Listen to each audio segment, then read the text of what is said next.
You're listening to the Reversing Climate Change podcast by the team at Nori, the carbon removal marketplace. This is a show about the innovators and entrepreneurs developing solutions to climate change. Hello and welcome to the Carbon Removal Newsroom. That's not the name of this podcast. This is Reversing Climate Change, but if you have not heard Carbon Removal Newsroom, please subscribe to that. If you like these shows, please give them a great rating in your app of choice, mostly iTunes. That's the one that does the most good for us. So if you like the show, please rate us and review us in iTunes. This is Reversing Climate Change. Muscle memory got the better of me. We are here with another Reversing Climate Change first. We are talking about climate and the law and a very important lawsuit that is happening right now. It is, and way to mess up basically what's going to be our most exciting podcast, Ross. Thank you for that. I just wanted to promote my other podcast. Yeah, so if you didn't know, there are actually two Nori podcasts. One of them is called Reversing Climate Change. The other is Carbon Removal Newsroom. And if you're like just the news, sir, don't give me this long banter of what is a 40-minute drive of two hosts blathering about different topics and really getting into the nitty-gritty. Tune into the Carbon Removal Newsroom because that's where you'll get the news. That's where we try to cover breaking news, and we're always looking for news stories. And unlike these, which we like to do in person, those happen virtually.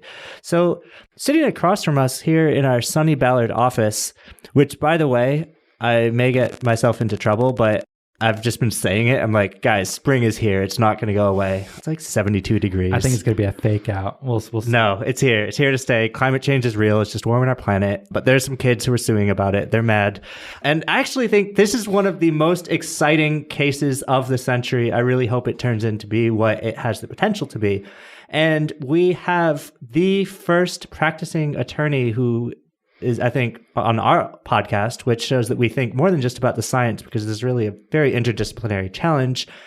Andrea Rogers, she's senior staff attorney for Our Children's Trust, and we'll learn more about what they do and what they've been involved with and why we think this is so important and relevant to carbon removal. But Andrea, we like to start out with people's story, sort of where they got to where they are today. And I'm just going to sort of say it because you may not. We love that you went to ASU. There's definitely a very strong ASU. Oh, yeah. Sun Devils all over this company. Yeah, we're both Sun Devils. I worked there. Ross graduated from there. So we like the way that ASU thinks. But I won't put words in your mouth. How did it all get started? Well, I followed in my dad's footsteps. My dad was a law teacher here at University of Washington for 50 years, and he's one of the founders of the field of environmental law. He filed the first petition to ban DDT, and he testified in front of Congress on all of the major environmental laws. So I've been around it. You know, we laugh about it, but our family vacations, we'd go to like Superfund sites and mines and fish hatcheries. So you see us my family standing there smiling in front of like a major contaminated area as he's written books, tremendous amount of books on that. So I've always been around environmental law. I was very interested in evolutionary biology when I was in high school and college. It's in UC Santa Barbara. And I wanted to go to ASU because they had a really strong science in the law program. You were in Ivy and then you went to ASU, or you just a party animal? Yeah, exactly. You see the sunny climes, the trend, right? But ASU had a journal called Jurimetrics, the Journal of Law, Science, and Technology, and they were doing a lot of really cutting-edge legal work, getting science into the courtroom, essentially, and scientific evidence. And so that's why I wanted to go to ASU. And there, I really enjoyed being on that journal, but I also had some amazing constitutional law professors. And so I got really interested in constitutional law. And then as I've practiced, I've done pretty much environmental law, Indian law. I've represented a lot of Indian tribes as well. And about 10 years ago, I was asked to start coming up with Professor Mary Wood. She's a law professor at University of Oregon, and she developed the legal theory that we're essentially implementing in our litigation. And I was asked to write a litigation manual for how we're going to file these cases. And I did that, and we filed our first cases in 2011, all on behalf of youth, suing governments. At that time, we were suing them for failing to act to address climate change.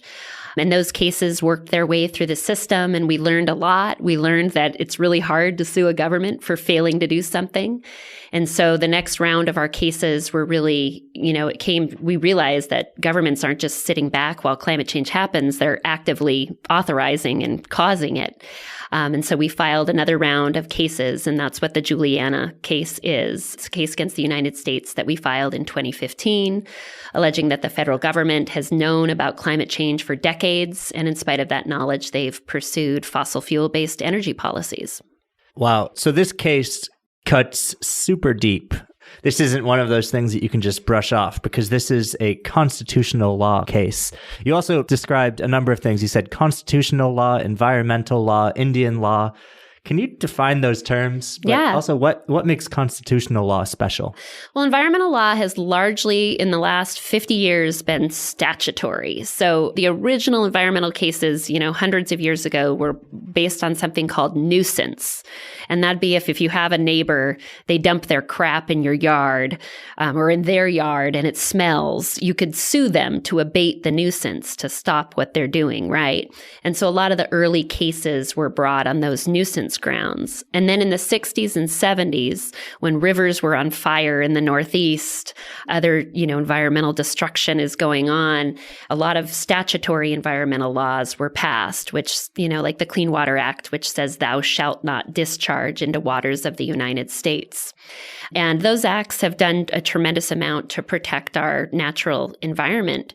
But they've also been implemented in a way that's legalized certain levels of pollution. This is what I was telling you, Christophe, is one of these revisionist takes on tort law is that nuisance was pretty effective, right, in stopping pollution. And then the Clean Water Act and Clean Air Act basically said you can pollute up to this amount and anything under this is fine, whereas that might have been litigated under tort law and been successful, but it was preempted by statutory law. Yeah, that's exactly right.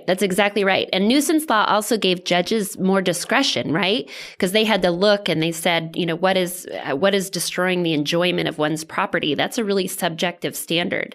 So then you get these statutory laws that has rules and authorized limits and things like that. And unfortunately, those are all enforced by federal agencies and state agencies, and they have discretion in how they enforce those. And they've really used their discretion to permit all sorts of kinds of activities that are harming the environment, whether it's the destruction of wetlands, the emission of greenhouse gases. All of these activities are approved by the government. You can't drive a car unless it's been certified as compliant with government standards at this point in time. So, while those laws are extremely successful and they're being used very strongly today, even there was just a recent decision that invalidated President Trump's decision to lease oil and gas on certain federal lands out of a Wyoming court. And they said that violated NEPA because they didn't assess the impacts of climate change. Sorry, what's NEPA? Yeah, he's got to do it. He's going to do that. Yeah, NEPA is the National Environmental Policy Act, and it's one of our original environmental laws that says before you undertake any major federal action, you need to consider the environmental impacts of that action and think about it. You have to give it what's called a hard look. You can't just shrug it off and say, yeah, we're going to kill a few people with this project, but that's okay. You really need to give the environmental impacts a hard look, and that has to inform your decision.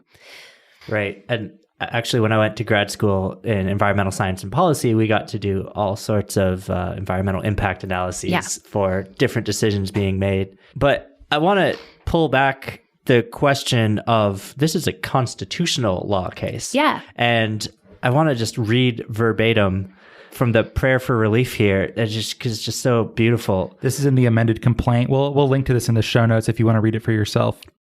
Declare that defendants have violated and are violating plaintiffs' fundamental constitutional rights to life, liberty, and property by substantially causing or contributing to a dangerous concentration of CO2 in the atmosphere, and that in so doing, defendants dangerously interfere with a stable climate system required by our nation and plaintiffs alike. And then it goes on and there are a bunch more, and maybe we'll pull from that. But it's kind of amazing because, on the one hand, it's like, oh, you're just using these children to make this case. On the other hand, it's like, no, these children have to suffer these consequences that they are not able to control. Yeah, they were born into a dangerous climate system. And I think if you were to talk to our kids, they are very cognizant of the reality that they're experiencing. One of our plaintiffs lives on a barrier island in Satellite Beach, Florida. He's had to evacuate his home, several times. It's flooded. We have a plaintiff in Louisiana whose home has been flooded. Kids are living with wildfire smoke. They can't go outside in August in Oregon. So they're living with these very real consequences. So our case is really about, what does liberty mean? And it's an exciting historical question, because what does it mean to be an American citizen? Well, you would think that America should exist, but when you look at the impacts of climate change, we're talking about losing massive parts of the United States of America. We're losing massive attributes of who we are as a nation. And that's what the kind of evidence that we're bringing in our case, and why we believe it rises to the level of a constitutional violation. Okay, I have a quick clarifying question, and I want to ask something a little more substantive. Is this claiming that the government has a constitutional obligation to protect its citizens? Sort of. What they have an obligation to under the Constitution is they have an obligation not to undertake activities that infringe upon fundamental constitutional rights. So they don't have an obligation under the Due Process Clause to take affirmative action to protect people. But that's not what's happening here. What we have evidence to show is that the United States government creates and affirmatively implements our energy policy, and they've taken those actions and activities in a way that have abridged the constitutional rights. Do you see the difference there between a failure for them just sitting by and doing nothing versus affirmatively authorizing people to emit greenhouse gas emissions? Yes, thank you. And I asked another question ahead of time before we started recording. I was like, I'm getting all these things wrong. I'm really happy we have you in here to steer me through. Because I was going to ask, the duty to protect, I saw that there's been lawsuits about this with regard to law enforcement officers, where it's been decided that they don't actually have a duty to protect citizens. Yeah. So I was going to ask, this isn't going to happen for climate if it doesn't happen for police. Yeah. Right? When a duty to protect does arise, and this is, we're getting way in the weeds, there's a case, it's called DeShaney. And as I just said, there's no affirmative obligation under the Due Process Clause to take protective activity, right? But if the government actor places a person in a position of danger, they do have an obligation to protect them. For example, a police officer picks up a drunk man on St. Patrick's Day. Instead of bringing the drunk man to home or to the drunk tank, whatever you do, the officer leaves them on the side of I-5 and says, well, you need to make your way home. Well, drunk man then staggers onto the freeway and gets run over by a car. So that officer could then be held liable for a violation of that individual's constitutional rights because he placed him affirmatively into that position of danger, knowing that he was drunk and likely would be unable to find his way safely home.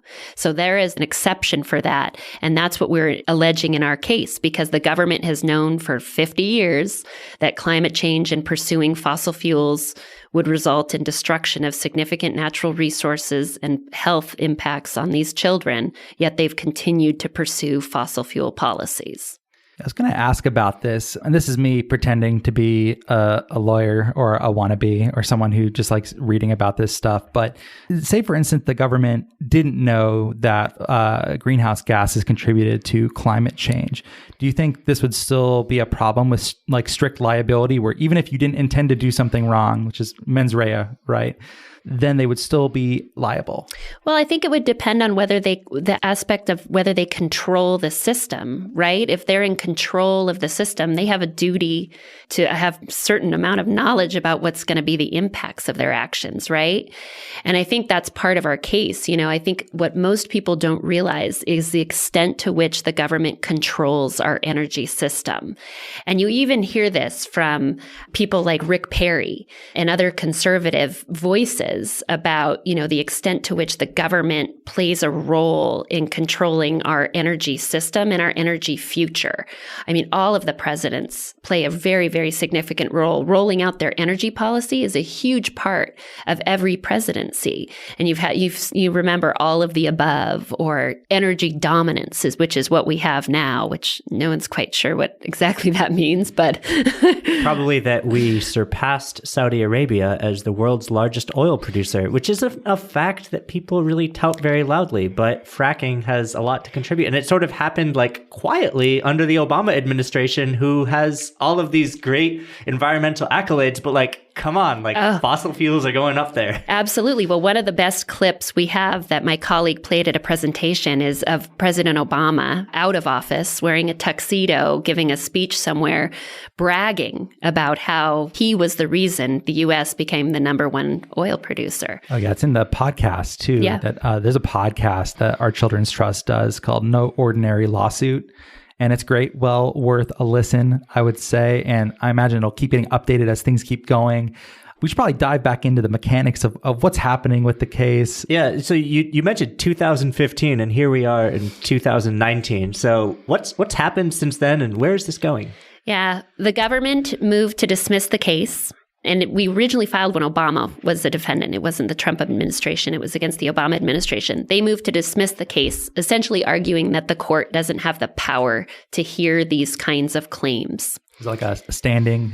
They raised standing, and also other arguments like separation of powers, that climate change is something that only the executive or the legislative branch should work on, not the judicial branch, and some other procedural defenses. In November of 2016, we received a beautiful decision from Judge Aiken, whose District of Oregon, where our case was filed and heard.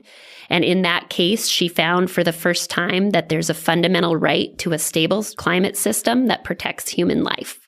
And that's an attribute of liberty, because you essentially can't enjoy any of your other fundamental rights if you don't have a stable climate system. And she relied largely upon the case of Obergefell, which is the gay marriage decision that Justice Kennedy authored a few years ago, where he found as an attribute of liberty, one's choice to whom you marry is protected as an attribute of liberty. And so it was that line of cases that she relied upon, and she allowed the case to go to trial. So in a normal world, we would have gone to trial, but this is a climate change case, and that's not what happens.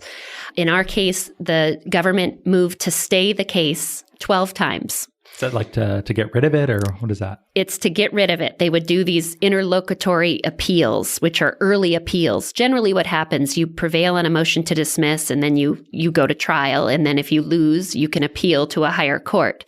They tried to go to a higher court 5 times before we got to trial, which is unprecedented and remarkable.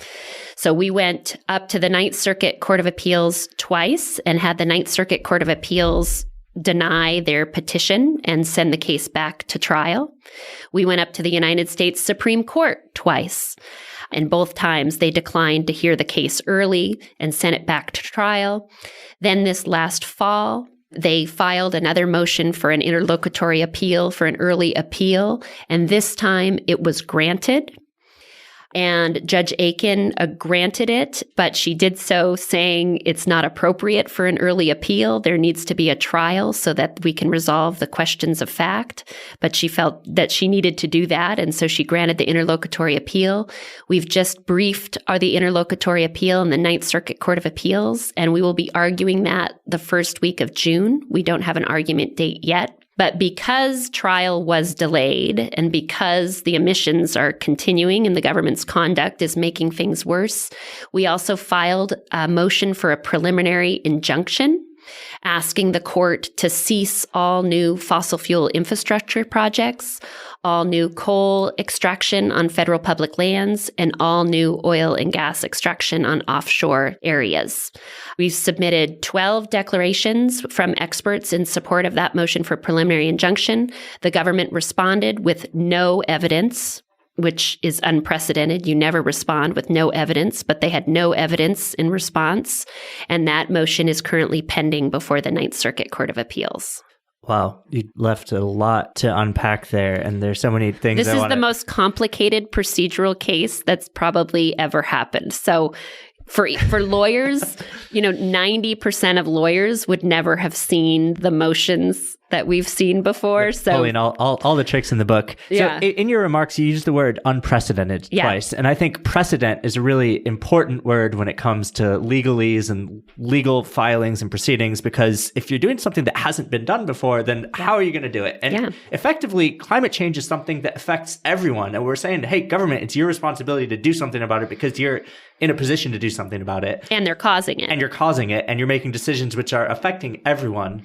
But is there any precedent where the people are suing the government for failing to protect the entire population before? I guess part two of this precedent question, or what are the precedents that we can even pull on that gives this some kind of legal standing? Yeah, the precedents that we look to as sources of inspiration, not only as part of the climate movement, but also for legal precedent, are cases like Brown versus Board of Education. And there you had, it wasn't the federal government that was the defendant. Those were state governments that were, creating and implementing policies that resulted in segregated schools. In those cases, children, again, filed suits against government, alleging that those policies had violated their constitutional rights to equal protection, among other things. And the court ruled that, yes, this is unconstitutional, and they directed the states to desegregate their schools. And so it's very similar to what we're arguing in our case. The legal arguments, the constitutional arguments that we're making are not novel. What's novel is the subject area, and also probably the scope of the problem is unlike anything we've ever seen before. And that's why climate change has been so difficult for courts to grapple with in the past, because it is so large. How do you get a grasp on how to handle it? So that's one example. Other examples are prison reform litigation. So there's been several cases where prisoners have alleged that they're getting unconstitutional medical treatment, and courts have come in and stepped in and corrected that. And in Washington, our best example is the McCleary case, the school funding case. And in that case, the Washington Supreme Court ruled that the legislature was not fulfilling their responsibility to amply fund public education. And ultimately, they held the legislature in contempt for almost 2 years until they came up with a plan that the court deemed was constitutionally compliant. Yeah, this is so big. I sort of had a hard time wrapping my head around this case when we started researching it for this show, because I had a little bit of paradigm blindness, because I went in thinking this was going to be a tort action, and instead it turned out to be constitutional law, which, by the way, there's so few lawyers actually get to practice constitutional law, right? You're sort of like an elite little cadre. Yeah, there's a lot of constitutional tort cases, and I think those are what's most common, like people who are injured by government actors, whether it's you're shot by a police officer, or, there's a lot of causes of action like that, or establishment clause, freedom of religion, freedom of press. There's been a number of cases. There's been a number of constitutional cases against the Trump administration for some of the policies, but it is unique in terms of, and I think it's because of the level of climate change, the impacts that we're seeing. This is not environmental harm. This is, we're talking about the loss of entire parts of our nation. We're talking about the loss of lives. We're talking about the loss of the ability to do the things that we were able to do when we grew up. So it really is an appropriate context, I think, given the scope of the problem. I wanted to ask about this too, because in the amended complaint, which you can read in the show notes, there's listed a number of the plaintiffs and their various activities that would be curtailed or are already curtailed by climate change. One of my questions about this is what rights exist to pursue those activities? For instance, like many things are harmful or are things that you don't like in society, but some things are not legally actionable. Like if your neighbor paints their house a terrible color, you have to see it every day. You can't sue for that. The court's going to throw it out. So is the right to go fishing or to go rafting or to go hiking, are those more like my example, or are they somehow different?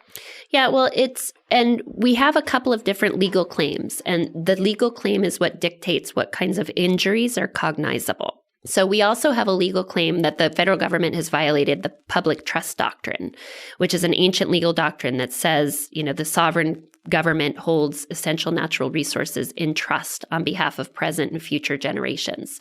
And that means they can't allow substantial impairment to those resources. So future generations of citizens need to have access to those resources. So some of our allegations in our complaint are about how they have been denied access to certain resources. For example, Levi has been unable to go to certain beaches because they have eroded away because of sea level rise and climate change. Other plaintiffs have been unable to access crab on the Oregon coast if it's not because of climate change impacts. So that kind of access is really relevant when it comes to public trust claim. But when it comes to the constitutional injury, that really reaches another level. And so you have to show what is an injury that rises to the level of a constitutional violation. And there's a number of different examples of that. But losing your home, losing your ability to engage in certain activities that are critical to your life, mental health impacts, that's a huge part of climate change, particularly for young people, because they see that their government knows what's going on, they're experiencing the impacts, yet here's the government doubling down on fossil fuels. And so it's called institutional trauma. And these are real psychological impacts that often in court cases are recognized as being an injury that can be redressed by the court. And what's important for the legal purposes is that the injuries need to be very personal. They have to be individualized and personal. They can't just be an injury that everybody is experiencing. And so that's why the individual youth stories of how they have experienced climate change are so important. Yeah, I don't mean for my example to have been dismissive or to minimize these things. If it sounds that way, I do apologize. Yeah, no, I didn't take it like that. Oh, okay. Is the difference in that case perhaps because the resources that they're expecting to be able to use presently and in the future are sort of the public is the steward of those, whereas something like your neighbor's house color is something that is treated privately? Is that where the public trust doctrine fits in? Sort of. What the public trust doctrine is about there's certain resources that are common to all of us, right? And so that's where the sovereign government controls those. When it comes to decisions you make with regards to your private property, those are highly protected under the law, constitutionally protected under the law. And that's where you would get a nuisance case. You could do almost anything with your private property unless it harms another person. So you can still bring a nuisance case if somebody, kept dead turtles in their front yard and it was... How do you have that example so ready? No clue. Like what? But if you have dead turtles that, smell and, you can still file a nuisance lawsuit against that person. But does that violate a constitutional right? Probably not, because you don't have a constitutional right to just...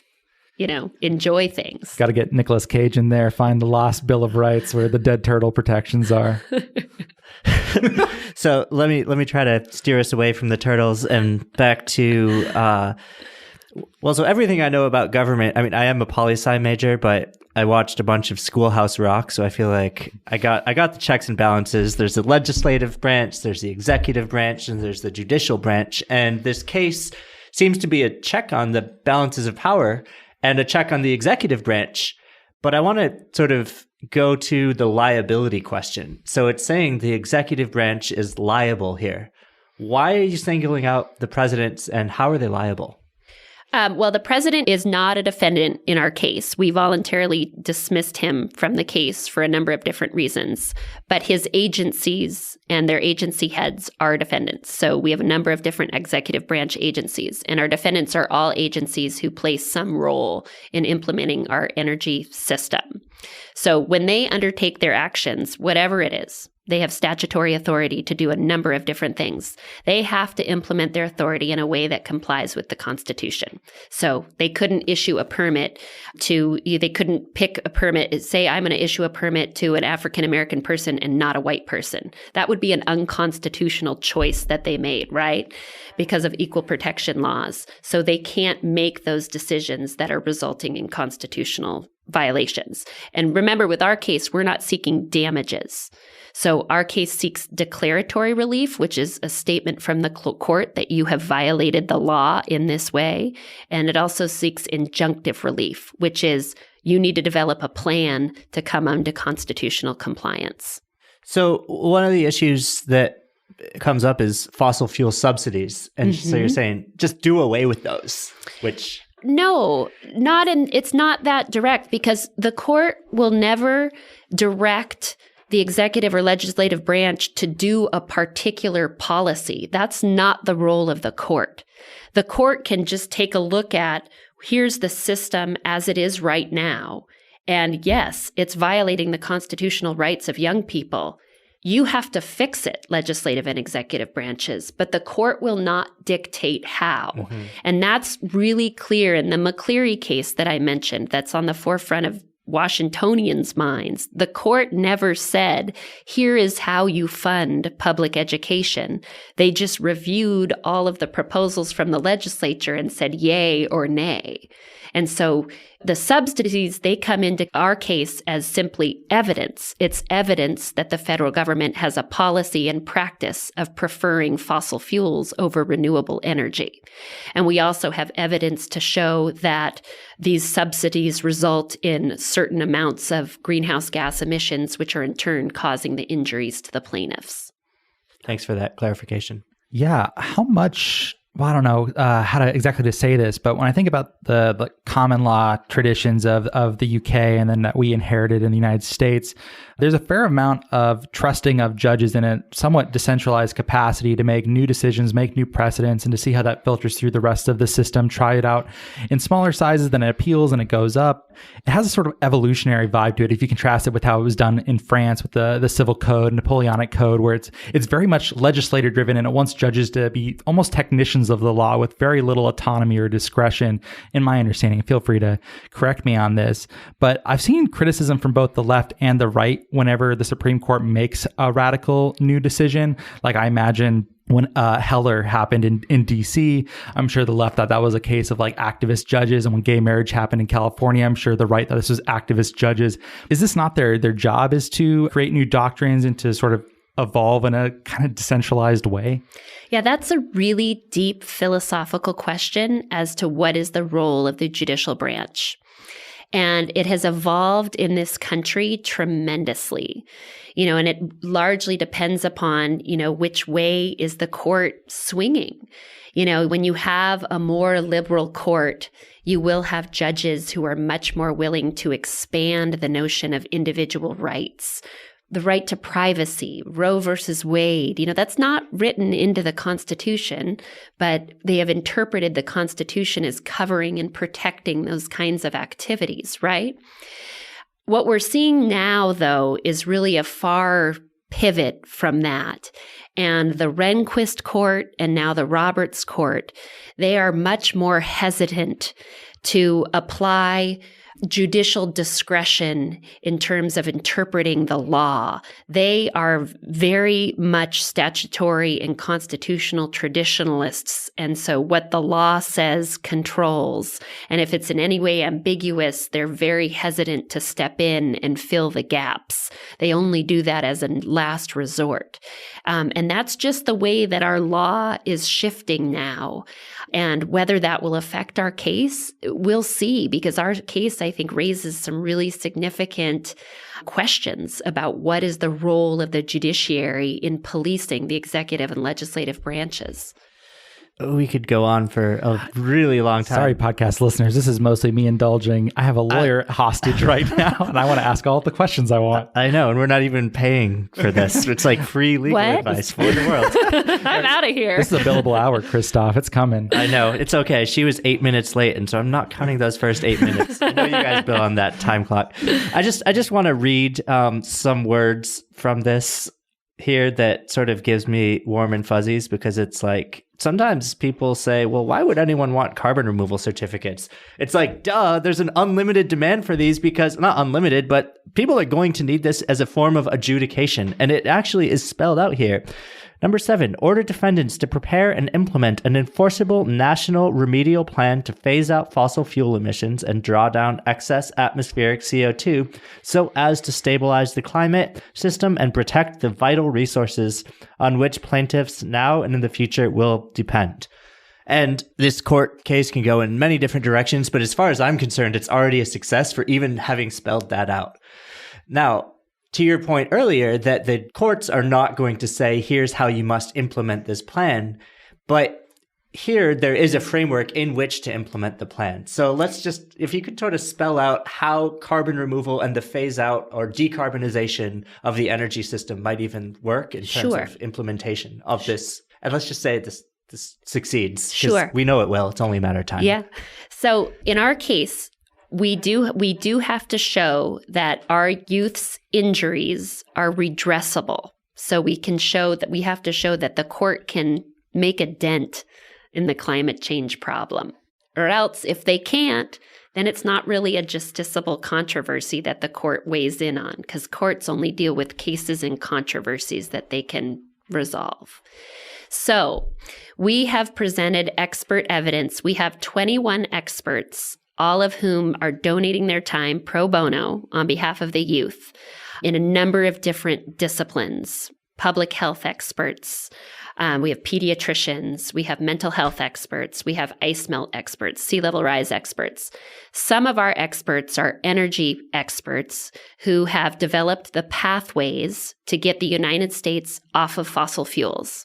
How do you do that? What are the policy mechanisms that need to be done? And so they have written expert reports and done the analysis to show that it is feasible to get the United States off of fossil fuels by 2050 in line with a trajectory of keeping carbon dioxide emissions down to 350 parts per million by the end of the century. And I don't know if you've heard of deep decarbonization projects, if you've ever had that conversation on here.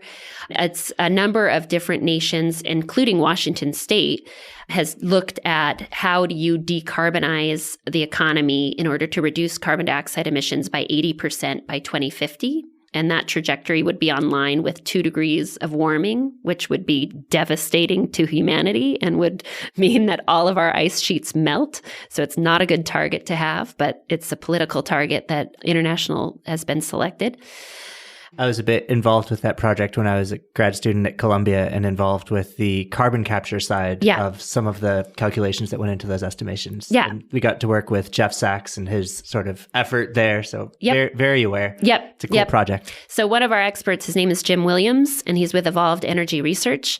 And he and his team have come up with and looked at whether there are pathways that are economically and technically feasible to get off of fossil fuels so that we can present that evidence to the court to show the court, yes, there are things that the United States government can do to redress the injuries of these children. If this were to succeed and you won this case, do you imagine that this precedent will be applied in other ways? Yes, absolutely. And we're using it in other ways. So we have our case, Juliana versus United States, but we also have cases against a number of other governments, both state and internationally. So for example, we have a case against Governor Inslee. We've had a case against him since 2014, making very similar arguments. But instead, we're focusing on the state's control of the transportation and energy system. But we're making very similar constitutional arguments.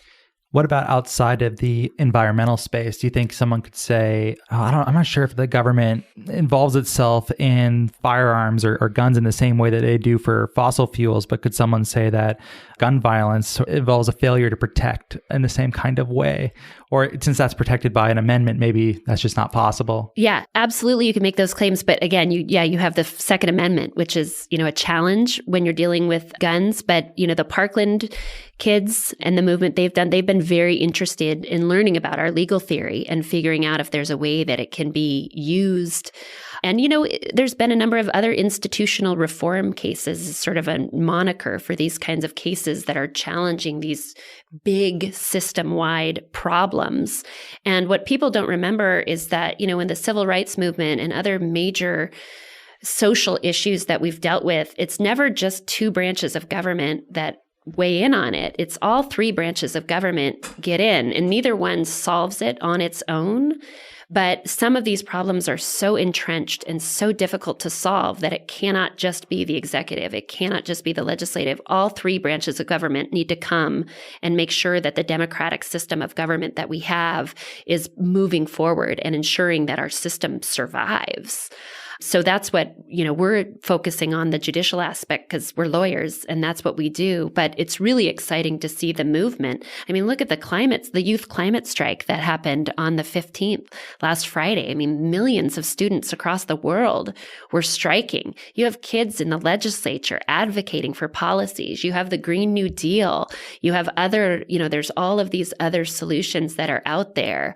And, we're hopefully going to be making some progress to start protecting our children, because one challenge with climate change is that there is such a thing as being too late, to quote Dr. Martin Luther King, right? There's tipping points. There's points of no return, the long-lived nature of carbon dioxide in the atmosphere. We have some real scientific problems that we're facing. And so the urgency of it makes it very, very difficult for the law to keep up with, because the law doesn't move quickly. So hopefully, some of these other pressure points will get us moving a little bit faster. Yeah. Well, Christophe, you look like you're researching something over there. Do you want to jump in or you want me to go? I wanted to just pull up something because I think we've talked about this before. If we haven't, let's say that climate change is a wicked problem. Some even have gone as far as Jimmy to say, Joe, I think we did. Yeah, I think we did. And then we said, well, it's a super wicked problem. And I was just quickly pulling up to make sure that I had all of the characteristics of the wicked problem. And, there are different definitions where the problem is not understood until after the formulation of a solution. Wicked problems have a no stopping rule. Solutions to wicked problems are not right or wrong. Every wicked problem is essentially novel and unique. Every solution to a wicked problem is a one-shot operation, which I don't know if I agree with that. And wicked problems have no given alternative solutions. We could go on and do a whole episode about wicked problems, but introducing this element of time makes it one of the super wicked problems. And also you have asymmetrical information. You have people who have favorite solutions or certain paths. And so you're dealing with all of these really hairy problems. But I just kind of want to, in rounding out and closing up this episode, want to comment on something you said, which is the youth. Like, people are angry, and maybe a lot of the current status quo is jaded and like, oh, nothing's going to change. And they couldn't be more wrong. Like, this is just the tip of the iceberg. This is just the beginning. I think what this case embodies is a creative way to actually create change within the institutions that are supposed to serve and protect us. And it's only going to keep going. Ross, I don't know if you had a question, but Andrea, I want to just pass it back to you if you want to give us any final words. Yeah, I did tell you I had a question. Yeah. Oh, okay. Well, then make a number of snafus on this podcast. That's what we're doing, right? Go ahead, Ross. I'm not even sure if we should, but I want to talk more about basically the philosophical aspects of what you were talking about with the judiciary. And one of the criticisms of something like this, I'm sure, gets claimed in a kind of ironic way that this way of developing policy is anti-democratic. Right? You have this high elite of Supreme Court justices. I imagine no matter who loses the cases, it's going to get appealed all the way up to the Supreme Court because it's that big and that important. I sort of like it though. Like, I don't particularly like stuff that comes out of the legislative branch. I tend to roll my eyes at typically until proven otherwise. I think it's like there's a lot of regulatory capture. I think there's a lot of pandering to people who probably don't know any better. Executive faces its own sort of political movements that aren't always necessarily in line with science or with America's best interests. It's sort of stuff that sounds good. At least I could be wrong about all this, so feel free to push back. But the judiciary seems like a bulwark where they're often the ones, in some cases, they're extremely conservative. And in some cases, they're extremely progressive. And I think of all the branches, I tend to have the most trust in the judiciary. So I think this case is super interesting for that reason. I think this might be better than something like a Green New Deal or something else that I have a little bit less faith in personally. Yeah, the judiciary is a bulwark. It's a bulwark to protect our individual constitutional rights. And that's why our founders did this. They created this system to prevent tyranny. And that's their job, is to interpret and apply the Constitution to novel sets of problems. It's very well understood that the founders, the reason they wrote the Constitution the way they did is because they wanted it to last forever and adapt to changing societal norms. And so it's the judges' jobs to interpret that and imply that and ensure that the Constitution does persist forever. And that integrity of the judiciary is so important because it's such a special part of being of America. We are very lucky to be able to go to court to protect your individual rights. Not many countries can you do that. And can you have faith that you have an independent judiciary? And I think Justice Roberts was really clear about this when he responded to President Trump by saying there's no Obama judges, there's no Trump judges, there's, no Bush judges. There are federal judges who are doing their best to honestly interpret and apply the law. And we continue to have faith in that, as do our youth who are leading this case. This is the only way their voices are heard in our system of government because they can't vote. They can organize and they can mobilize like they're doing, but they're actively seeking the court's protection of their constitutional rights. And it's really exciting to see that the world is starting to take notice of them because they are very, very powerful. And I think they recognize that the time is right for their voices to be heard. Yeah, I think all the procedural drama signals that the longer they can delay this, the people that you're suing, the defendants, the better off they'll be. It seems like maybe there is a little bit of fear there. I hope so, because they know that when we get into the courtroom, we win on the facts. They do not have the facts to contest us. They're not contesting any of our scientific evidence. They're not contesting our ice melt experts, sea level rise. They're only arguing that these children are not being harmed any differently than anybody else. And they're contesting what our energy experts say is economically and technically feasible. That's their defense. I'm going to allow it to go a couple more minutes. Can you explain those two objections? Can you overrule if there's a constitutional right to a stable climate, and can that be overruled by an economic interest or a technological interest? Well, if you have a fundamental right, the only way that government can infringe upon that fundamental right if they have a compelling reason to do so. But in our case, the government has presented no evidence to show that the federal government has a compelling interest in pursuing fossil fuels, because they don't. It's to our economic disadvantage. It's killing the world. They have no evidence to show that fossil fuels have to be used at this point in time. We have a lot of evidence of a million different opportunities where the federal government could have transitioned off of fossil fuels to renewable energies, and they turned their back instead of going down that path. So the evidence just doesn't support that. If you were to lose this case, on what grounds would you lose it? I think our challenge in this case is it comes down to two main issues: standing, whether these youth can show that they're being personally injured in a way that's different than other people, and whether the government is causing their injuries. So the United States is responsible for about 25% of cumulative global emissions of carbon dioxide. So we're about 25% responsible. So there's other parties that are responsible for this problem. So can the government be held accountable? Our legal theory says yes. They're by and far and away substantially responsible for the situation that we find ourselves in. The other main question is, again, whether the courts will accept their role to review the executive and legislative actions in creating our energy system as being unconstitutional. Will they find that that's within their role? And we think it's clear, since it's their job to interpret and apply the Constitution, but it's that separation of powers question that will be very live in our case. What I love about this is, whether we want to admit it or not, it's very obvious that the only way to solve climate change is to make freely dumping CO2 into the atmosphere illegal. And if you want to do it, then remediate it. Pay to pull it back. And the truth is, there is enough capacity to pull it all back. And what I also like about this is, even though the government is going to make a lot of errors in fighting this for the wrong reasons, to try to delay and do all of this fancy legal footwork that I just wish that didn't exist. And this is part of my issue with law. And, I believe in the government. I'm wearing American flag socks today, actually. This was important to know. That's all it takes. No, but I did have a point there. May have diverted it a little bit. And the point is this: the government is not necessarily the problem here. They just need a way to remediate the whole solution and to be held accountable by the youth. And it seems like that's what we're sort of doing. And there are a lot of mic drop moments coming up in this case. And so can I let her round it out now, Ross?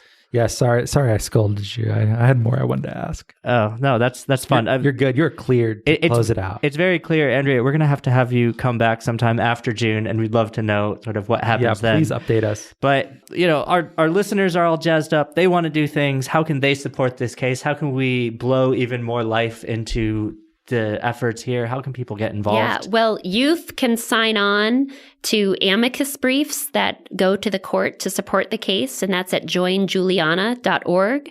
And then there's also, please come to our hearings. I think it's really important for the courts to see that people are interested in paying attention to this case. We also, like I said, all of our experts donate their time, which is really remarkable because they're at the top of their fields and they're donating their time to provide these youth with expert support. And then a number of other people also volunteer in countless ways to provide them the support.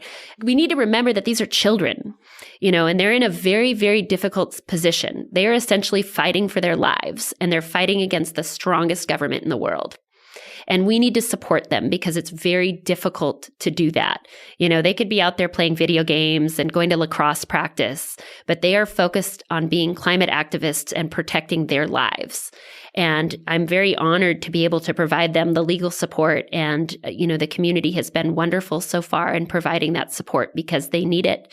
We're in it for the long haul with this case. Great. And you can also listen to No Ordinary Lawsuit, which is a great podcast. If you want to be kept up to date on updates for this lawsuit, that's the best way to do it. And also, what is the website again that we should? It's joinjuliana.org or ourchildrenstrust.org. And we'll put a link up there because Our Children's Trust is where I found that the amended complaint that we referenced so many times, one of the original, if not the original document that was submitted. So we'll put all of that in there. Thanks so much for being with us, Andrea. That was very good, very different from other shows. If you like what we're doing, please subscribe, tell your friends, rate us on iTunes, write us a review. All of that would be very helpful and help us get the word out about carbon removal, reversing climate change, and other innovators working to fix these problems. So thank you so much for listening.